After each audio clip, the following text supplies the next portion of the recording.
Bike প্রেমীদের কাছে royal Enfield একটি স্বপ্নের নাম। শক্তিশালী ইঞ্জিন, ভারী গর্জন আর ক্লাসিক লুকে যেন এক ভিন্ন রোম্যান্স। শহরের ব্যস্ত রাস্তায় কিংবা লং রাইডে পাহাড়ি বাঁকে এনফিল্ডের চালানো মানে শুধু চলা নয়, যেন এক অনুভবের যাত্রা। আর সেই অনুভবই এখন ছুঁয়ে ফেলেছে বাংলাদেশের তরুণদের। মাত্র এক বছরে রাজকীয় ব্র্যান্ডের এই বাইকটি বিক্রি হয়েছে 13,000, আর এ খাতে 200 কোটিরও বেশি টাকা বিনিয়োগ করেছে দেশের শীর্ষস্থানীয় শিল্প প্রতিষ্ঠান ইফাদ গ্রুপ। ফাত্তাহুর নিলয়ের ডেস্ক রিপোর্ট।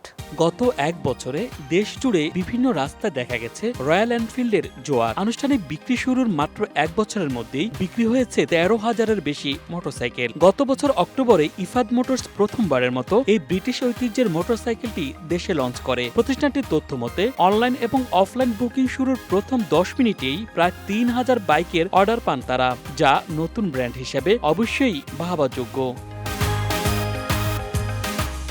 দেশের বাজারে হায়ার সিসি মোটরসাইকেলের অনুমোদন পাওয়ার পর ইফাদ মোটরস নিয়ে আসে রয়্যাল এনফিল্ডের 350 সিসি ইঞ্জিনের মোটরসাইকেল, যা ছিল দেশীয় বাজারের প্রথম হায়ার সিসির মোটরসাইকেল। বর্তমানে বাজারে ব্র্যান্ডটির 4টি মডেলের মোটরসাইকেল বিক্রি হচ্ছে। এর মধ্যে রয়েছে হান্টার 350, মিটিওর 350, ক্লাসিক 350 এবং বুলেট 350 মডেল। মোটরসাইকেলগুলোর মডেল ভেদে দাম 3,71,000 থেকে শুরু করে 5,08,000 টাকা পর্যন্ত। 4টি মডেলের মধ্যে সবচেয়ে বেশি বিক্রি হয়েছে ক্লাসিক 350 মডেলের মোটরসাইকেলটি। এছাড়া শহরের রাস্তায় বেশি জনপ্রিয়তা পেয়েছে হান্টার 350 মডেলটি।